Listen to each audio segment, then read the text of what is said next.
Hello guys, welcome to this discussion again. So we are discussing about syllabus of CHSL 10+2, and this is not the syllabus of CHSL 10+2. It is also for Air Force CHSL 10+2 plus air force.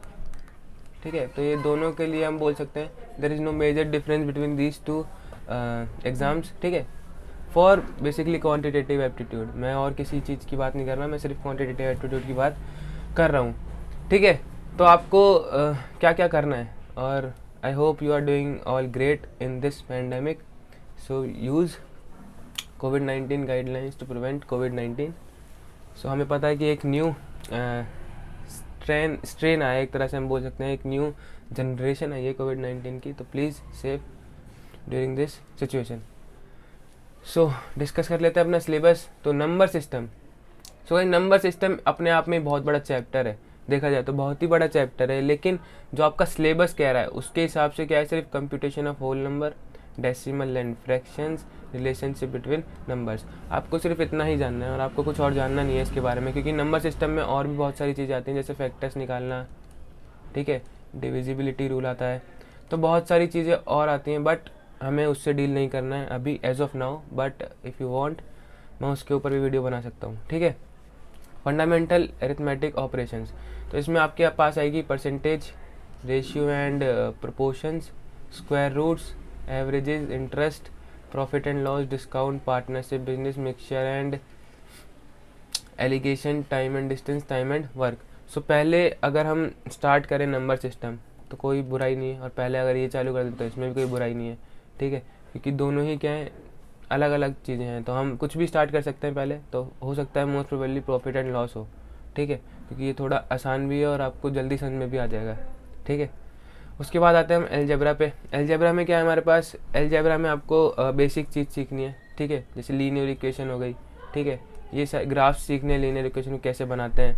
ठीक है, तो वो सारी चीज़ें पढ़ेंगे हम इसमें.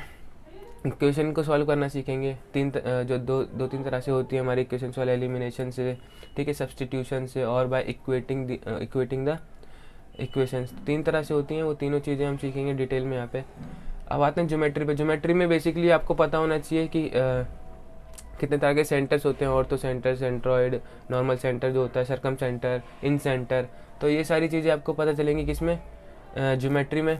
फिर आते हैं मेंसुरेशन पे. मेंसुरेशन में क्या है, आपको बेसिकली पता होगा कि रेगुलर पॉलीगन से एक क्वेश्चन आया था 2018 में, जो कि पेपर सॉल्व हो रखा है हमारे चैनल पे, आप देख सकते हैं जाके. तो इस तरह की चीज़ें आपको करनी पड़ेंगी. ठीक है, रेगुलर पॉलीगन के बारे में बहुत सारे फार्मूले हैं, सिर्फ रेगुलर पॉलीगन के 8-9 फार्मूले हैं. ट्रायंगल्स, तो ट्रायंगल का, आइसोसेलेस ट्रायंगल का अलग फार्मूला है, रेगुलर ट्रायंगल का अलग फार्मूला है, और इक्विलेटरल ट्रायंगल का अलग फार्मूला है. ठीक है, उसी तरह से क्वाड्रिलेटरल में आएगा, बहुत सारी चीज़ें आएंगी, रेक्टेंगल, स्क्वायर, हेमिस्फीयर, सबके अलग अलग फार्मूले हैं. तो मेंसुरेशन आपके लिए एक चैलेंज होने वाला है, क्योंकि बहुत सारे फार्मूले आपको याद रखने पड़ेंगे. Same is with trigonometry. Trigonometry में भी सेम चीज़ वही होगी, क्योंकि आपको इसमें भी बहुत सारे फार्मूले याद रखने पड़ेंगे. जैसे sine square plus cos square, यहाँ पे एक दे रखा है 1. उसी तरह से टेन स्क्वायर थीटा क्या होता है, ठीक है, और कॉस स्क्वायर थीटा क्या होता है. तो बहुत सारी चीज़ें आपको इसमें भी जानने को मिलेंगी. तो सेम इसके साथ भी वही चीज़ है. आसान जो होने वाला है वो ये है, स्टैटिस्टिकल चार्ट्स, क्योंकि इसमें क्या है, histogram, frequency, polygon and bar graph और पाई चार्ट दे रखा है सिर्फ. तो ये आपके लिए बहुत ज़्यादा टफ नहीं होने वाला है, क्योंकि मोस्ट प्रोबेबली इसमें बार डायग्राम से क्वेश्चन आते हैं. हमने पिछली बार भी देखा था कि 3-4 क्वेश्चन सिर्फ इसी से थे, तो आपके 8 नंबर तो बेसिकली इसी चैप्टर से बन जाते हैं.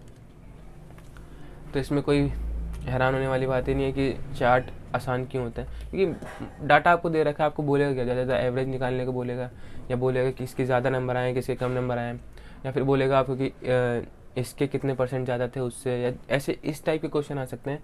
तो इससे ज़्यादा कुछ आता नहीं है इसमें स्टैटिस्टिकल चार्ट्स में, तो आपको कुछ ज़्यादा सोचना नहीं है. And I am with you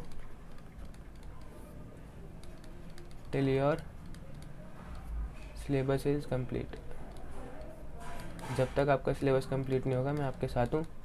तो बिफोर अप्रैल, मोस्ट प्रोबेबली बिफोर अप्रैल हम ये कर लेंगे सारी चीज़ें. तो चिंता करने वाली बात नहीं है, क्योंकि हम अप्रैल से पहले पहले कर लेंगे, ठीक है। So stay safe and stay happy.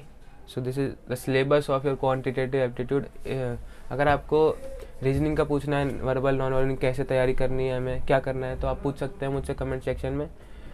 Comment section आपके लिए ये भरोसे, पूछो हमसे क्या पूछना है आपको, ठीक है। सो टाटा, बाय बाय।